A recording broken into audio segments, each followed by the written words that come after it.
Bismillahirrahmanirrahim. Assalamualaikum warahmatullahi wabarakatuh. Waalaikumsalam warahmatullahi wabarakatuh. Selamat pagi semuanya. Pagi. Alhamdulillah pada pagi hari ini kita bisa berkumpul kembali untuk membahas materi tentang multidimensi perkembangan peserta didik. Pertama-tama yang saya hormati kepada dosen pengampu mata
apa? Tapi begitu kita udah masanya pulang ke sana, kenapa tangan kita bengkak? Ayo. Kalau lahir kita kan apa? Itu kenapa? Bisa disebutkan. Tapi begitu kita mau pulang ke ruang sono, nggak kekal lagi.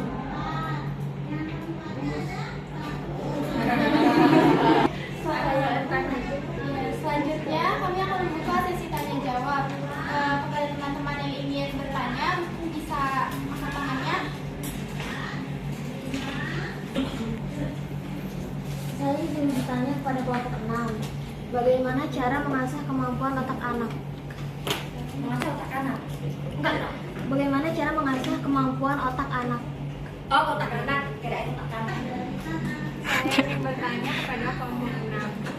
Dalam perkembangan remaja, apakah peran tenaga pendidik berpengaruh besar dalam pertumbuhan dan perkembangan?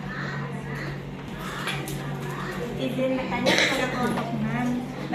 Menurut kalian ini bagaimana cara mengembangkan multidimensi menurut kalian? Kita apa namanya? Ingin tahunya kan gini. Mama, misalkan, mainan. Orang mau sadar mainan. Apa namanya kayak contohnya bertanya, Mama, jadi itu terbuat dari apa? Misalkan kan gitu. Itu kan terbuat. Gak bisa kita harus gak bisa mendirikan anak dari tepung dari ini gak bisa itu menyesatkan. Ini otak ini mulai berkembang, kita harus berikan arahan yang bagus. Kalau kita ini berikan misalkan ini anak bertanya kamu berikan jawaban salah, nanti itu kalau nanti suatu saat nanti jawabannya begini loh kata mama begitu, menyesatkan. Nggak bakalan. Anak itu memorinya kuat. Kamu sedikit aja, pasti anak itu akan ada bekasnya. Gitu. Jadi kita harus mengarahkan hal yang bagus untuk anak-anak. Kita arahkan bisa sesuai dengan pertanyaan dan sesuai dengan bahasa anak. Jangan kita memberikan jawaban atau yang salah. Kita anjurkan supaya ini terasa menyambung. Nanti kita dari pertanyaan satu, kan ada pertanyaan lagi tuh, mau masuk lagi. Kita jawab lagi. Jangan bilang, nanti ini tanya dulu. Kan mesti ada gitu nggak jawab kan? Siapa yang punya adik? Sampai itu enggak itu karena dia kita kan lebih kecil lagi. Jadi misalnya kalau ada adik itu tanya mengenai apa itu harus kita jawab. Jangan kamu bertanya, iya adik lu nanya dulu aja nih, bosan kalau kita akan jawabnya. Itu nanti suatu saat anak-anak itu tidak akan mau nanti sama. Baik, saya akan menjawab pertanyaan yang pertama tuh dari Bisa ya. Bisa tadi pertanyaannya bagaimana cara mengasah otak anak. Jawabannya itu menurut kami bertiga, jawabannya cara mengasah otak anak itu dengan memberi mainan yang beredukasi gitu. Tapi aku pernah dengar dari salah satu psikologi, tapi aku lupa namanya siapa kan, dia bilang kalau anak yang dikasih satu mainan itu otaknya lebih berkembang yang mainannya sedikit daripada anak yang dikasih banyak mainan. Nah, karena anak yang dikasih mainan sedikit itu mereka lebih cenderung untuk kayak cari cara ini diapain ya gitu supaya bisa lebih menarik gitu buat dia. Jadi itu bisa mengembangkan otak dia. Yang betul seperti itu, anak itu banyak mainan sama nggak banyak mainan itu lebih baik kita mainannya sedikit, karena kita nggak boleh memberikan permainan anak itu terlalu banyak juga. Karena apa? Misalkan mainannya banyak, kita ini bosan ganti yang ini. Jadi ini tuh misalnya belum bisa, udah begini, udah ganti lagi. Ini tuh juga belum bisa, bisa diganti lagi. Gitu. Jadi nggak mau berusaha, gitu. Jadinya malah justru udah bosan. Jadi nggak tahu gimana caranya ini belajar. Kayak contohnya pasang Lego. Oh, yang balok ya. Itu namanya Lego. Tapi bu bahasanya nggak Lego ya. Terus apa namanya? Misalkan kita berikan balok susunan balok itu ya, satu pom, misalkan ada satu pom. Ini dibikin kreasi yang macam apa aja. Kasih contoh. Anak itu berpikir. Tapi kalau permainannya banyak, ini udah bosan kita ganti lagi. Gitu. Jadi di sini tuh padahal banyak yang harus dipelajari. Mau bikin kreasi seketika, kalau bisa gimana kan ada di sini. Mau dibikin rumah, mau dibikin apa kan kalau itu bisa macam-macam ya bikin kreasinya. Tuh, nah memang. Jadi anak nanti kalau kalian sudah keluarga, anak itu bisa mainan sedikit. Ibunya malah gak pernah belikan mainan kampung. Diajak ke kampung tuh dulu inget masa gini, mama dulu mainnya dari tempat besar. Tempat besar ngapain mak? Bisa dibikin pistol-pistolan, bisa dibikin kretek, bisa dibikin apa? Begini gimana mak? Begini. Kan bisa begini. Dulu pernah ngalamin nggak kalian? Nah. Terus bikin mobil-mobilan dari jeruk Bali. Ya, pernah. Terus bikin geretan dari pohon pinang. Pohon pinang. Palem ya. Yang palem lepasnya kan lebar itu ya. Itu buat geret-geretan tuh. Ya, pernah. Nah. Iya, itu kenapa misalkan badan itu buat kaitan. Itu udah seru. Untuk keseimbangan otot. Coba kalau zaman sekarang handphone, dukungan makanya anak kota sama anak desa itu kreatif anak desa, pinteran anak desa, sehatan anak desa.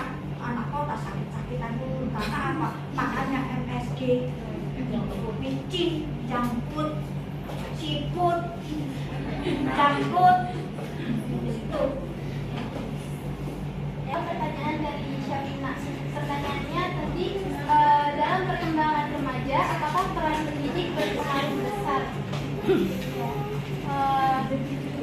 Jadi perkembangan remaja itu menjadi salah satu tugas menjadi peran pendidik gitu. Kita sebagai pendidik nggak cuma perannya dia aja untuk menjaga perkembangannya itu. Jadi pendidik itu memiliki peran yang sangat berpengaruh untuk para remaja nih. Misalnya kalau remaja mulai SMP ya, sekitaran SMP ke SMA, siapa yang Masih ingat pelajaran sekolah? Dewasa.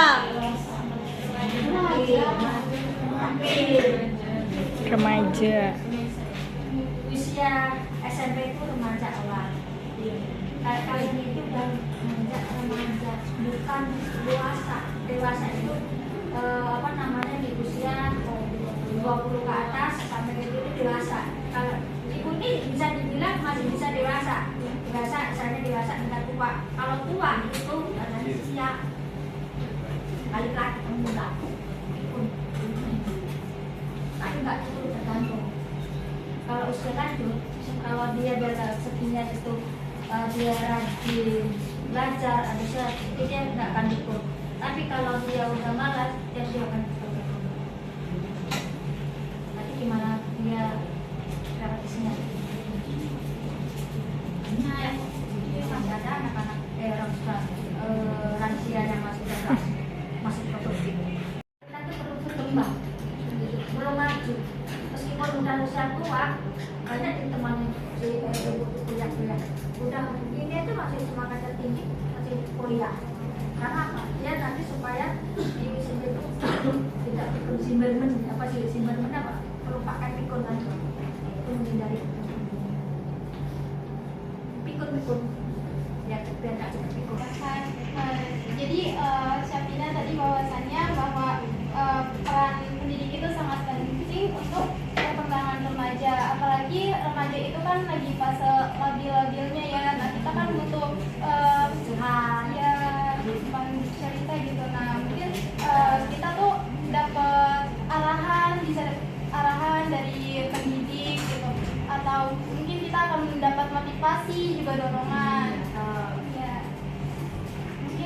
menjawab pertanyaan dari Salsa. Pertanyaannya, bagaimana cara mengembangkan multidimensi pada peserta didik? Nah, multidimensi kan ada banyak ya faktornya nih, ada faktor fisik, sosial, mental, budaya, dan spiritual, juga intelektual. Nah, dengan itu, bagaimana sih cara yang tepat untuk mengembangkan multidimensinya ini? Nah, keseluruhan ini sangat penting. Kita juga membutuhkan keseimbangan. Bagaimana sih caranya agar fisiknya bisa terjaga, kesehatannya terjaga, terus lingkungan sosialnya bisa baik, gitu, komunikasinya baik, mentalnya juga kuat. Nah, jadi kita tuh harus melatih diri kita dari kita masih usia dini nih, anak-anak yang masih usia dini, supaya mengalami perkembangan yang direct antara keseluruhan ini. Nah, caranya kalau misalnya perkembangan fisik itu mungkin dengan memakan makanan yang sehat, seperti makanan 5 sehat 1 sehat 5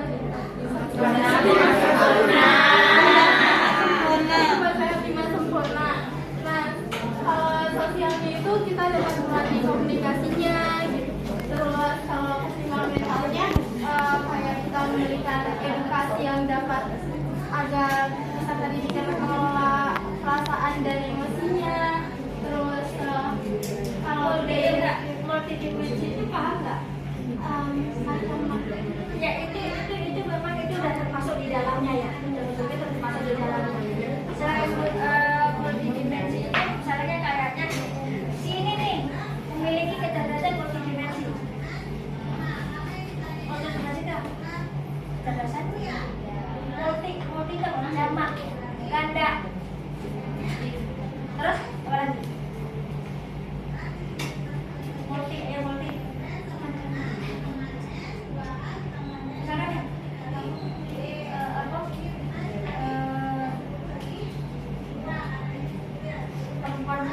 Jadi tuh antara keseluruhan macam-macam perkembangan ini kita tuh harus menyeimbangkan bagaimana supaya kita tuh bisa mencapai multi-talentan itu. Nah, atau multidimensi kalau di sini kita multi-talent itu kalau nggak biasa juga ada.